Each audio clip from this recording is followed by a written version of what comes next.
ونصلي على رسوله الكريم. أما بعد،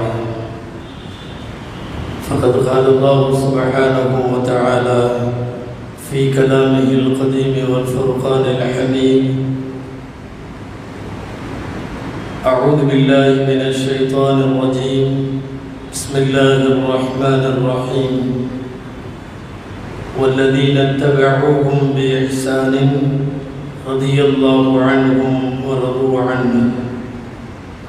صدق الله العظيم. وقال رسول الله صلى الله عليه وسلم: ألا أستحيي من رجل تستحيي منه الملائكة، أو كما قال صلى الله عليه وسلم. எல்லா புகழும் அல்லாஹு ஜல்ல ஷானுஹு தஆலா ஒருவனுக்கே உரித்தாகும். அருமைநாயகம் முஹம்மது ரசூலுல்லாஹ் ஸல்லல்லாஹு அலைஹி வஸல்லம் அவர்களின் மீதும் நற்பாக்கியங்கள் நிறைந்த அவர்களுடைய உம்மத்தின் மீதும் குறிப்பாக நம் அனைவர் மீதும் எல்லாம் வல்ல அல்லாஹுவின் நல்லருள் என்றென்றும் நிறைவாக உண்டாவதாக. ஆமீன். அல்லாஹு ஜல்ல ஷானுஹு தஆலா நாமெல்லாம் பின்பற்றி வாழுவதற்காக வேண்டி அல்லாஹுடைய வேதம் கிதாபுல்லாவை அல்லாஹ் கொடுத்தான். அல்லாஹுவின் வேதத்தை பின்பற்றி வாழ வேண்டும். கிதாபுல்லாவை கொடுத்தது போலவே அல்லாஹ் சில நல்லடியார்களையும் கொடுத்தான். அது அவர்களையும் பின்பற்றி வாழுவதற்காக. அரபியில் கிதாபுல்லா, ரிஜாலுல்லா என்று சொல்லுவார்கள். கிதாபுல்லாவை பின்பற்ற வேண்டும். அதுபோல் ரிஜாலுல்லா என்றால் அல்லாஹுவின் உவப்பை பெற்ற, அவன் பொருத்தத்தை பெற்ற நல்லடியார்களையும் பின்பற்றி வாழ வேண்டும். உலகத்திற்கே வழிகாட்டியாக இருக்கிற நபிகள் நாயகம் ஸல்லல்லாஹு அலைஹி வஸல்லம் அவர்களை பார்த்து அல்லாஹ் ஃபபிஹுதாஹு முக்ததி, முன்னோர்களான நபிமார்களின் வரலாறுகளை சொல்லி நபியே அவர்களை பின்பற்றுங்கள் என்று சொல்லுகிறார். ஃபபிஹுதாஹு முக்ததி, அவர்களின் வழியை நீங்கள் பின்பற்றுங்கள் என்று அல்லாஹ் சொல்லுகிறார். எனவே எல்லா காலத்திலேயும் நாம் பின்பற்றி வாழுவதற்கென்று நல்லடியார்கள் பூமியிலே இருக்கிறார்கள். நபிமார்களாய், சஹாபாக்களாய், நல்லோர்களாய், இறையன்பை பெற்ற நல்லடியார்களை எப்போதும் பின்பற்றி வாழ வேண்டும் என்கிற ஒரு அடிப்படை நமக்கு கற்றுத்தரப்படுகிறது. அந்த வகையில் நபிமார்களுக்கு பின்னால் இந்த மண்ணில் நாம் பார்த்து பின்பற்றி வாழுவதற்குள்ள முழு தகுதியை பெற்றவர்கள் சஹாபாக்கள். திருக்குர்ஆனில் ரலியல்லாஹு அன்ஹும் அல்லாஹ் அவர்களை பொருந்திக் கொண்டான் என்று நற்சான்றிதழ் தரப்பட்ட பெருமக்கள். எல்லா சஹாபாக்களுமே பின்பற்றப்படுவதற்கு தகுதியானவர்கள் என்றாலும் ஒவ்வொரு சஹாபிக்கும் ஒவ்வொரு தனித்தன்மை உண்டு. வீரத்தில் ஒரு சஹாபி, கொடையில் ஒரு சஹாபி, அமானிதத்தில் ஒரு சஹாபி, சகிப்புத்தன்மையில் ஒரு சஹாபி, நிறைய சஹாபிகள் ஒவ்வொரு துறை சார்ந்து நமக்கு முன்மாதிரிகளாய், மாடல்களாய் நமக்கு திகழ்கிறார்கள். சில பேரிடம் நிறைய தன்மைகள் ஒன்றாய் குவிந்திருக்கும். அப்படிப்பட்ட தன்மைகளை பெற்றவர்கள் சஹாபாக்களில் மூத்த பெருமக்களாக இருக்கிற குலஃபாய அர்பஆ என்கிற 4 சஹாபிகள். நாமெல்லாம் அடிக்கடி உதடுகளில் உச்சரிக்கிற அபூபக்கர் ரலியல்லாஹு அன்ஹு, உமர் ரலியல்லாஹு அன்ஹு, உஸ்மான் ரலியல்லாஹு அன்ஹு, அலி ரலியல்லாஹு அன்ஹு. இவர்களெல்லாம் பன்முக ஆளுமை பெற்றவர்கள். பல்வேறு வகைகளிலும் இந்த உம்மத்திற்கு முன்மாதிரியான வாழ்க்கையை வாழ்ந்து சென்றவர்கள் அவர்கள். அந்த அடிப்படையில் நாம் இந்த துல்ஹஜ் மாதத்தினுடைய 3வது இந்த ஜும்மாவில் அடுத்து வரும் ஜும்மாவில் இந்த 2 வாரங்களிலும் மிகப்பெரிய 2 ஆளுமைகளை இந்த உம்மத்து இழந்தது. அவர்கள் படுகொலை செய்யப்பட்டார்கள். இந்த வாரம் ஹதரத் உஸ்மான் ரலியல்லாஹு அன்ஹு அவர்கள் படுகொலை செய்யப்பட்ட நினைவு. அடுத்த வாரம் அதேபோல் பிற 25 துல்ஹஜ்ஜில் ஹதரத் உமர் ரலியல்லாஹு தஆலா அன்ஹு அவர்கள் எதிரிகளால் கொல்லப்பட்டார்கள். 2 பெரிய ஆளுமைகளை இதே துல்ஹஜ்ஜிலே தான் நாம் இழக்கிறோம். எனவே அந்த மேன்மக்கள் நமக்கு எல்லா வகையிலும் வாழ்க்கைக்கு முன்மாதிரி என்ற அடிப்படையில் அவர்கள் வாழ்வின் சில வரிகளை, சில பக்கங்களை, நமக்கு தேவையானவற்றை நாம் யோசித்து பார்க்கிறோம். ஹதரத் உஸ்மான் ரலியல்லாஹு தஆலா அன்ஹு குடும்ப வாழ்க்கையில் நமக்கான முன்மாதிரி, குர்ஆனுக்கும் அவர்களுக்குமான தொடர்பில் ஒரு மிகப்பெரிய முன்மாதிரி, கொடைத்தன்மையில் இந்த உலகத்தின் மிகப்பெரிய ரோல் மாடல், வெட்கம் என்கிற உயர்ந்த அணிகலனை தாங்கி நிற்பதில் உஸ்மான் ரலியல்லாஹு அன்ஹு பழமொழியாகவே ஆக்கப்பட்டார்கள். உஸ்மான் ரலியல்லாஹு தஆலா அன்ஹுவினுடைய வெட்கம் காலமெல்லாம் அரபுலகத்தில் பழமொழியாய் பேசப்படுகிற அளவிற்கு நிறைந்த வெட்கம். இதையெல்லாம் தாண்டி ஒரு முன்மாதிரியான முஸ்லிம் வியாபாரி என்று பன்முக பங்களிப்பில் இந்த உம்மத்திற்கு தேவையான பல்வேறு செய்திகளை மாதிரியாய் தாங்கி நின்ற அற்புதமான வடிவம். நபிகள் ஸல்லல்லாஹு அலைஹி வஸல்லத்தின் 2 பெண்மக்களை திருமணம் செய்ததால் ஸுன்னூரைன் 2 ஒளிகளை உடையவர்கள் என்று பெயர். அபிசீனியாவை நோக்கியும் மதீனாவை நோக்கியும் 2 ஹிஜ்ரத்திலும் குடும்பத்தோடு பங்கெடுத்து கொண்டதால் சாஹிபுல் ஹிஜ்ரத்தைன் 2 ஹிஜ்ரத்திற்கு சொந்தக்காரர்கள் என்று பெயர். முதலாய் வானிலிருந்து வல்லோனிடமிருந்து வகி வந்த போது அந்த வகியை வாங்கி முதலாய் தங்களின் திருக்கரத்தால் எழுதுகிற பேறு பெற்ற பெருமக்களில் ஹதரத் உஸ்மான் ரலியல்லாஹு அன்ஹு முதலிடத்திலே இருக்கிறார்கள். இப்படி நபிமொழிகளில் ஏராளமாய் ஒரு மனிதரின் எல்லா நன்மைகளை பற்றியும் அலசப்படுகிறது என்றால் நமக்கு நாம் பார்த்து வாழுவதற்கான நிறைய கூறுகளை உள்ளடக்கிய உஸ்மான் ரலியல்லாஹு தஆலா மா ஷரிப்துல் ஹம்ர வலா ஸரைத்து ஃபில் ஜாஹிலிய்யதி வ பஅதஹா, நான் அறியாமை காலத்திலே கூட மது குடித்ததில்லை, ஊரே குடித்த போது நான் குடிக்கவில்லை என்கிறார்கள் உஸ்மான் ரலியல்லாஹு அன்ஹு. சட்ட ரீதியாக விபச்சாரம் அனுமதிக்கப்பட்டிருந்த ஒரு சமூக அந்தஸ்தாக விபச்சாரம் கருதப்பட்ட காலத்திலே கூட நான் விபச்சாரம் செய்ததில்லை என்கிறார்கள் ஹதரத் உஸ்மான் ரலியல்லாஹு தஆலா அன்ஹு அவர்கள். பார்த்து வாழுவதற்கு நிறைய செய்திகள் இப்படிப்பட்ட இந்த உம்மத்தின் சில தனிநபர்களிடத்திலே இருக்கிறது.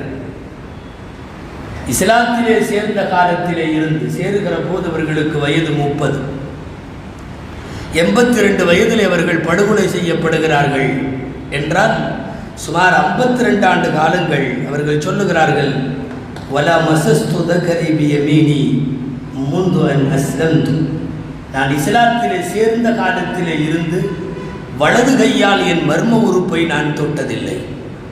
வெட்கத்தினுடைய உச்சகட்டம் என்று நாம் போற்றி பாராட்டுவதற்கு, இந்த புகழுரைகளுக்கு அவர்கள் தகுதியாக இருப்பதற்கு இதுவெல்லாம் காரணம். நபிகள் ஸல்லல்லாஹு அலைஹி வஸல்லம் அப்படி செய்வதில்லை என்று அவர்கள் கேள்விப்பட்ட நாளிலே இருந்து வஃபாத்தாகிற நாள் வரை ரசூல் ஸல்லல்லாஹு அலைஹி வஸல்லம் அவர்கள் உஸ்மான் ரலியல்லாஹு அன்ஹுவை பார்த்து வெட்கப்படுவார்கள் என்றிருக்கிறது.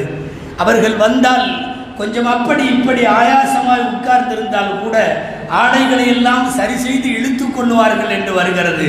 இது குறித்து காரணம் வினவப்பட்ட போது ஸல்லல்லாஹு அலைஹி வஸல்லம் சொன்னார்கள், கைஃபலா அஸ்தஹி மின் ரஜுலின் தஸ்தஹி மின்ஹுல் மலாயிகா, மலக்குகளே பார்த்து வெட்கப்படுகிற ஒரு நபரிடமிருந்து நான் எப்படி வெட்கப்படாமல் இருப்பேன் என்பார்கள் நபி ஸல்லல்லாஹு அலைஹி வஸல்லம். உடுத்தும் உடையிலே இருந்து பகிரங்கத்திலும் ரகசியத்திலும் எல்லா இடத்திலேயும் உயர்ந்த இறைவனுக்கு முன்னாலே இருக்க வேண்டிய வெட்கம் ஹதரத் உஸ்மான் ரலியல்லாஹு அன்ஹுவிடம் இருந்தது. இன்றைக்கும் நாம் ஓதிக்கொண்டிருக்கக்கூடிய திருக்குர்ஆனுடைய முன்பின் பக்கங்களில் நீங்கள் ஒரு சின்ன வார்த்தை பார்க்கலாம், ரஸ்ம உஸ்மானி என்று போடப்பட்டிருக்கும். உஸ்மான் ரலியல்லாஹு அன்ஹுடைய காலத்தில் முழு தொகுப்பாய் தொகுக்கப்பட்டு உலகத்தினுடைய 8 திக்கிலும் அனுப்பப்பட்டு இன்றளவும் நம்முடைய கையிலே நிலைத்திருக்கிற மாறாத குர்ஆனுக்கு வித்திட்டவர்கள் ஹஜ்ரத் உஸ்மான் ரலியல்லாஹு தஆலா அன்ஹு. இந்த உம்மத்திற்கு உஸ்மான் ரலியல்லாஹு அன்ஹுவின் கொடை உயரிய கொடை என்று சொன்னால் அது மிக இல்லை. வெறுமனே சிறு கூரையாக இருந்த மஸ்ஜிதுல் நபவி போன்ற பள்ளிவாசல்களை, மஸ்ஜிதுல் ஹராம் போன்றவைகளை, ஹரம்களை ஒரு பிரம்மாண்ட வடிவத்திலே பெருகி வரும் இஸ்லாமிய மக்கள் தொகையினுடைய எண்ணிக்கைக்கு ஏற்ப அதை விரிவுபடுத்தி இந்த உம்மத்திற்கு அர்ப்பணித்த பெருமை ஹஜ்ரத் உஸ்மான் ரலியல்லாஹு தஆலா அன்ஹு அவர்களை சாரும். வாழ்க்கையில் போனதற்கு பிறகும் கூட பேர் சொல்லுகிற தடயங்களை விட்டுவிட்டு போக வேண்டும். யாராக இருந்தாலும் நாம் முன்னோடிகளாய் வாழ்க்கையிலே பார்க்கிற இந்த ஹுலஃபாக்கள் எல்லாம் மிகப்பெரிய முன்னோடிகள். அவர்கள் விட்டுவிட்டு போன தடயங்களின் வழியேதான் 14 நூற்றாண்டுகளாக இந்த உம்மத்து பயணிக்கிறது என்று சொன்னால் அது மிக இல்லை. கோடிக்கணக்கான ஹாஜிகள் போய் கால் பதித்து இறங்கி செல்லுகிற ஜித்தா உஸ்மான் ரலியல்லாஹு அன்ஹு இந்த உம்மத்திற்கு அர்ப்பணித்தது. அதற்கு முன்பெல்லாம் கடல் வழி பிரயாணமானாலும் வணிகமானாலும் துறைமுக நகரமாய் ஷுஐபா என்றொரு நகரம் இருந்தது. அப்போதுதான் 3வது கலீஃபாவாய் அமீருல் முஃமினீனாக இருக்கிற உஸ்மான் ரலியல்லாஹு அன்ஹுவிடம் சொன்னார்கள், ஷுஐபாவிலே இருந்து பயணமும் சரி வணிகமும் சரி எல்லா விதத்திலும் அத்துறைமுக நகரம் இடையூறாக இருக்கிறது. நமக்கு பக்கத்திலே கடல் சார்ந்து இருக்கிற ஒரு பகுதி இருக்கிறது ஜித்தா. அந்த ஜித்தாவை நீங்கள் துறைமுகமாய் ஆக்கித்தர வேண்டும் என்று கேட்டுக்கொண்ட போது முதலாய் இன்றைக்கு நாம் போய் இறங்குகிற உம்ரா ஹஜ்ஜுக்கு செல்பவர்கள் இறங்குகிற ஜித்தாவிலே கால் பதித்து துவா செய்து அதை துறைமுகமாய் இந்த உம்மத்திற்கு அர்ப்பணித்து தந்த உஸ்மான் ரலியல்லாஹு அன்ஹுடைய பெயரை சொல்லுகிற 100 சாதனைகளில் அந்த துறைமுகமும் இன்றைக்கு வரையும் ஒன்று. நிறைய சொல்லலாம். கட்டிய மனைவி உடல்நலம் சரியில்லாத போது பக்கத்தில் இருந்து ஒரு கணவன் பராமரிக்க வேண்டும் என்கிற இந்த உயர்ந்த மனிதாபிமானத்திற்கும் உஸ்மான் ரலியல்லாஹு அன்ஹுதான் மிகச்சிறந்த ரோல் மாடல். பத்ரு போரிலே பங்கேற்பதை தவிர்த்துவிட்டு கூட தங்களுடைய மனைவிகளை பக்கத்திலே இருந்து பரிவோடு அவர்கள் நோயுற்ற போது அவர்கள் பார்த்து கொண்டார்கள் என்பது இன்றைக்கு வரையும். மனைவி நோய்வாய்ப்பட்ட உடனே தாய் வீட்டுக்கு அனுப்பிவிடுகிற அல்லது பக்கத்தில் வைத்து பார்க்காமல் உதாசீனப்படுத்துகின்ற எல்லா கணவன்மார்களுக்கும் உஸ்மான் ரலியல்லாஹு அன்ஹு வாழ்ந்து மறைத்த பின்னும் இன்றைக்கு வரை வகுப்படுத்திக் கொண்டிருக்கிறார்கள். உஸ்மான் ரலியல்லாஹு அன்ஹுவுடைய கொடைத்தன்மை இந்த உம்மத்து நினைத்து பார்க்க வேண்டும். ஒரு ஜும்மாவில் எல்லாம் சொல்ல முடியாத மிக நீண்ட வரலாறுகளுக்கு உட்பட்டது அவர்களுடைய கொடை. மிக கஷ்டமான ஒரு தபூக் என்கிற யுத்தத்திற்கு நபிகள் ஸல்லல்லாஹு அலைஹி வஸல்லம் ஆயத்த பணிகள் மேற்கொண்ட போது அந்த நேரத்தில் ஹஜ்ரத் உஸ்மான் ரலியல்லாஹு அன்ஹு ஒரு ஒட்டகம் யாராவது முழுசா நன்கொடை கொடுத்தாலே அது அபார சாதனையாக கருதப்பட்ட நேரத்தில் தபூக்கில் கொண்டு வந்து மதீனாவுக்கு வெளியிலே 940 ஒட்டகங்களை நிறுத்தினார்கள் உஸ்மான் ரலியல்லாஹு. 940 ஒட்டகம் என்றால் இன்றைய தேதியில் கோடிகளில் சொல்ல வேண்டும். 60 குதிரைகள் கூட நின்றிருந்தது. தங்க காசுகளை கொண்டு வந்து பெருமான் ஸல்லல்லாஹு அலைஹி வஸல்லமுடைய மடியில கொட்டினார்கள். ஹதீஸில் இப்படியும் வருகிறது, மலர் உஸ்மானு அந்த தங்க காசுகளை மடியிலே வைத்துக் கொண்டு தீனார்களை கையில எடுத்து அப்படியே உதறி விட்டு கொண்டு அந்த சில்லறை காசுகளை எடுத்து வாரி கொட்டியவாறு உஸ்மானுக்கு இனியத்த தீங்கும் ஏற்படாது என்று நபி ஸல்லல்லாஹு அலைஹி வஸல்லம் அவர்கள் கொட்டி கொடுத்த தங்க காசுகளை சிறந்த தர்மமாய் கபூல் செய்து கொண்ட போது நபி ஸல்லல்லாஹு அலைஹி வஸல்லம் வாயிலே உதிர்த்த வார்த்தைகளை பார்க்கிறோம். மதீனத்து முஸ்லிம்களுக்கு தண்ணீர் பற்றாக்குறை ஏற்பட்ட போது பேருருமா என்ற ஒரு கிணற்றை வாங்கி மிகப்பெரிய விலை கொடுத்து வாங்கி அவர்கள் முஸ்லிம்களுக்கு அர்ப்பணித்த கிணறினுடைய மிச்சம் மீதிகள் இன்றைக்கு வரையும் மதீனத்து மண்ணிலே இருந்து கொண்டிருக்கிறது. நிறைய சொல்லலாம். ஹஜ்ரத் உஸ்மான் ரலியல்லாஹு தஆலா அன்ஹு வாழ்க்கையின் வழிநடுவிலும் ஒரு இக்கட்டான காலகட்டத்தில் இஸ்லாத்திற்கு எப்படியெல்லாம் பணியாற்ற வேண்டும் என்பதற்கு அற்புதமான சிறந்த முன்மாதிரி. அரீஸ் என்ற ஒரு கிணறு, அரீஸ் என்ற ஒரு கிணறு. நபிகள் ஸல்லல்லாஹு அலைஹி வஸல்லம் நீர் அருந்த சமயங்களில் அந்த கிணறிலே போய் அமர்வார்கள். குபாவுக்கு பக்கத்தில் இருக்கிறது அந்த கிணறு. இன்றைக்கும் கூட சில ஹாஜிகளுக்கு சென்று போய் பார்ப்பது உண்டு. ஒரு சுற்றுலாவாய் மிகச்சிறிய கிணறு, அரீஸ் கிணறு. 3 பேர் அல்லது 4 பேர் நின்று விட்டால் கிணறு மேடை நெருக்கடியாகிவிடும். அவ்வளவுதான். அவ்வளவு சின்ன வாய், உள்ளே செல்ல செல்ல அகலம். அந்த பேரு அரீஸிலே ஸல்லல்லாஹு அலைஹி வஸல்லம் அமர்ந்திருக்கிற போதுதான் சஹாபாக்கள் ஒவ்வொருவராய் வந்தார்கள். ஒவ்வொருவர் வருகிற போதும் அவரவர்களை பற்றி பெருமைக்குரிய சில வார்த்தைகளை சொல்லி சொல்லி வர சொல்லுங்கள். அப்படிப்பட்டவரை வர சொல்லுங்கள், அப்படிப்பட்டவரை வர சொல்லுங்கள் என்று சொல்லிக்கொண்டே வந்தபோதுதான் வாயிற்காவலராய் அப்போதைக்கு நின்றிருந்த அபூ மூஸா அஷ்அரி ரலியல்லாஹு அன்ஹு கிணற்றின் விளிம்பிலே உட்கார்ந்திருந்த ரசூலுல்லாஹ்விடம் சொன்னார்கள், உஸ்மான் ரலியல்லாஹு அன்ஹு வருகிறார்கள். சொன்னார்கள் ஸல்லல்லாஹு அலைஹி வஸல்லம், வர சொல்லுங்கள் என்று சொல்லிவிட்டு, அவருக்கு சொர்க்கம் கிடைக்கும், இந்த வாழ்க்கையிலே சில சோதனைகளை அவர் சந்திக்க நேரிடும் என்று சொன்னார்கள் ஸல்லல்லாஹு அலைஹி வஸல்லம். அலா பல்வா துஸீபுஹு, அவருக்கு சில பெரிய சோதனைகள் ஏற்படும் என்றார்கள் நபி ஸல்லல்லாஹு அலைஹி வஸல்லம். கூப்பிட வந்த அபூ மூஸா அஷ்அரி ரலியல்லாஹு அன்ஹு அப்படியே சொன்னார்கள், நாயகம் உங்களை வர சொன்னார்கள். அப்போது இப்படி ஒரு வாக்கியம் சொன்னார்கள், வாழ்க்கையில் பெரும் சோதனைகள் சிலவற்றை நீங்கள் சந்திக்க வேண்டியது வருமாம், அல்ஹம்துலில்லாஹ் என்று சொல்லிவிட்டு போனார்கள் உஸ்மான் ரலியல்லாஹு அன்ஹு. ரசூலுல்லாஹ்வோடு இந்த கிணற்றின் பக்கத்தில் இருந்த இதே உஸ்மான் ரலியல்லாஹு அன்ஹு சற்றேறக்குறைய 18 வருஷத்திற்கு பின்னால் அவர்கள் ஹலீஃபாவாக இருக்கிற போது அதே கிணற்றுக்கு வந்து ரசூலுல்லாஹ் அமர்ந்த அதே இடத்தில் அமர்ந்தார்கள்.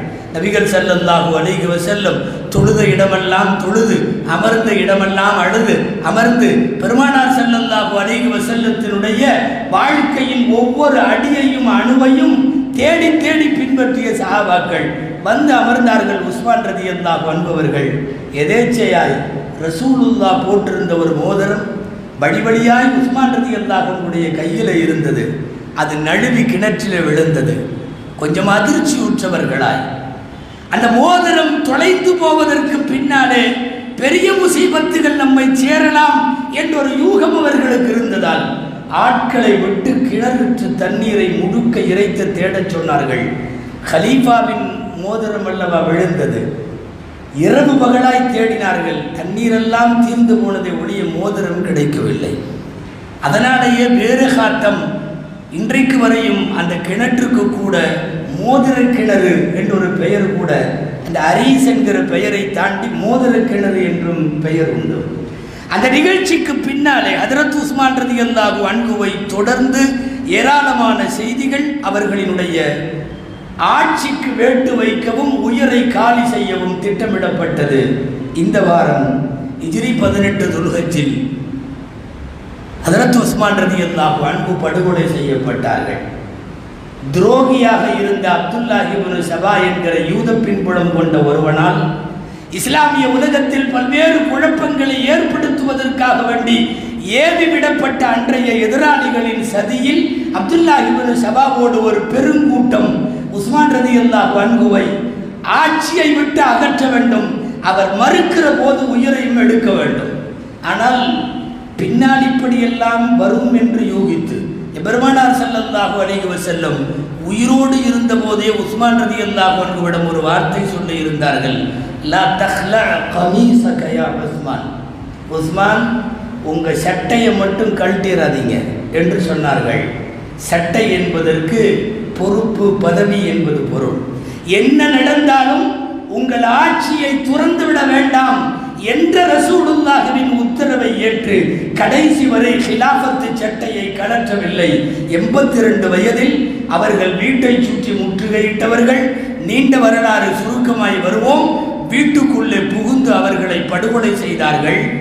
திருக்குர்ஆன் ஓதிக்கொண்டிருந்த போது கொலை செய்யப்பட்ட அவர்களினுடைய இரத்தம் திருக்குர்ஆனுடைய சூரத்துல் பக்ராவினுடைய முதல் ஜுசுவினுடைய கடைசி பக்கத்தில் இருக்கிற ஃபஸயக்ஃபீகஹுமுல்லாஹ் என்கிற அந்த எழுத்தின் மீது போய் இரத்த துளி தெரித்தது.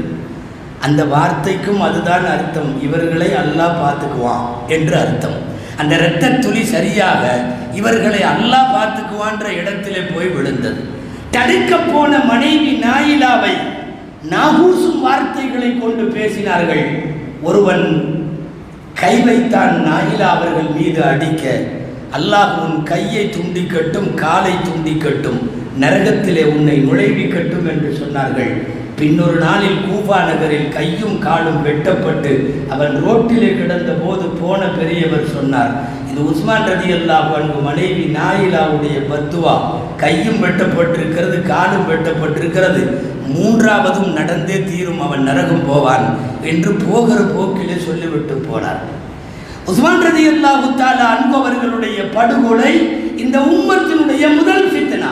அதாவது அரசியல் பதவிகளுக்காக, ஆதாயங்களுக்காக இயக்க சண்டைகளாய், கட்சிகளாய், பல்வேறு பிளவுகளாய் பிரிந்து பிளந்து ஒட்டுமொத்த உம்மத்தை நாசமாக்குகிற சதித்திட்டத்தினுடைய முதல் தலைவாயில் உஸ்மான் ரலியல்லாஹு அன்ஹு படுகொலையிலே துவங்கியது ஏறத்தாழ சர்வதேச அளவில் இன்று வரை நீடிக்கிறது. ஒரு முஸ்லிம் சமுதாயம் ஒன்றுபட்டு ஒரு தலைமையின் கீழ் நிற்காமல் அல்லது பல முக்கியமான பொது விஷயங்களிலே கூட ஒரு தரத்திலே நின்று போராடாமல் நாங்கள் பெரியவன், நாங்களே பெரியவர்கள் என்கிற அந்த ஆதிக்க மனோபாவமும் அந்த பதவி வெறியும் நீண்ட காலம் இந்த உம்மத்தில் நிறைய ஆளுமைகளை காவு கொடுத்திருக்கிறது. அந்த வரிசையிலே முதலில் படுகொலைக்கு இலக்கானவர்கள் ஹஜ்ரத் உஸ்மான் ரலியல்லாஹு தஆலா அன்ஹு அவர்கள். எல்லாரும் ஹஜ்ஜுக்கு போயிருந்த ஒரு துல்ஹஜ் 3வது வாரத்தில், பல படைகளும் ஜிஹாதுக்கு போயிருந்த இந்த துல்ஹஜ்ஜினுடைய 3வது வாரத்தில் காலியாக மதீனா இருந்தபோது கையும் களவுமாய் இந்த வாய்ப்பை பயன்படுத்தி கொண்டவர்கள் ஹஜ்ரத் உஸ்மான் ரலியல்லாஹு அன்ஹு அவர்களை அவர்களுடைய தள்ளாத வயதிலே படுகொலை செய்தார்கள். படுகொலைக்கு முன்னால் அவர்களுடைய வீட்டை முற்றுகையிட்டிருந்த நேரத்தில் அந்த மக்களிடத்திலே அவர்கள் ஆற்றிய நீண்ட உரைகளெல்லாம் ஹதீதுகளில் பதிவாகி இருக்கிறது. உஸ்மான் ரலியல்லாஹு அன்ஹுவுடைய படுகொலை இந்த உம்மத்திற்கு நிறைய செய்திகளை சொல்லலாம். அவர்களுடைய நினைவு நாளை நினைவு கூறுகிற இந்த வாரத்தில் மிக முக்கியமான செய்தி, முஸ்லிம் உம்மத்து தங்களுடைய பதவிகளுக்காகவோ ஆதாயங்களுக்காகவோ எப்போதெல்லாம் பிரிந்தும் பிளவுபட்டும் நிற்கிறார்களோ அப்போதெல்லாம் பெரும் சோதனைகளை, மிக பெரிய பெரிய இழப்புகளை இந்த சமுதாயம் சந்தித்திருக்கிறது. சம்பந்தப்பட்ட எல்லாரும் இது குறித்து உணர வேண்டும். ஒரு நல்ல காலம் அல்லாஹ்விடத்தில் பிரார்த்திக்க வேண்டும். மீண்டும் இஸ்லாமியர்கள் ஒன்றிணைந்து அவர்களுடைய பலத்தை இந்த மண்ணிலே நிரூபிக்க, அது இந்த நாடாயினும் உலகத்தின் எந்த நாடாயினும் பலத்தை நிரூபிக்க வேண்டும் என்றால், குன்றாத பலத்தை இவர்கள் பெற வேண்டும் என்றால், அல்லாஹ் சொல்லுவது போல இவர்கள் பிரியாமல் இருக்க வேண்டும். பிரிகிற வரை இவர்களின் சக்தி போய்விடும் என்கிறான். இவைகளை எல்லாம் இந்த நல்லோர்களின் படுகொலையை நினைவு கூறுகிற போது நாம் சிந்தனையில இருக்க வேண்டும். அல்லாஹ் ஜல்ல ஷானுஹு தஆலா அவன் பொருந்தி கொண்ட சஹாபா பெருமக்களின் நல்ல நல்ல முன்மாதிரிகளை எல்லாம் விட்டு போயிருக்கிற இது போன்ற சஹாபிகளை காலமெல்லாம் பின்பற்றுவோம். அல்லாஹ் ஜல்ல ஷானுஹு தஆலா சஹாபாக்கள் வாழ்ந்த நேரிய வாழ்வை, அவர்கள் வாழ்ந்த இறையச்சமுள்ள நபி பிரியமுள்ள அற்புதமான வாழ்க்கையை அல்லாஹ் நம்மவருக்கும் நசீபாக்குவானாக. ஆமீன். வஆஹிரு தஅவானா அல்ஹம்துலில்லாஹி ரப்பில் ஆலமீன்.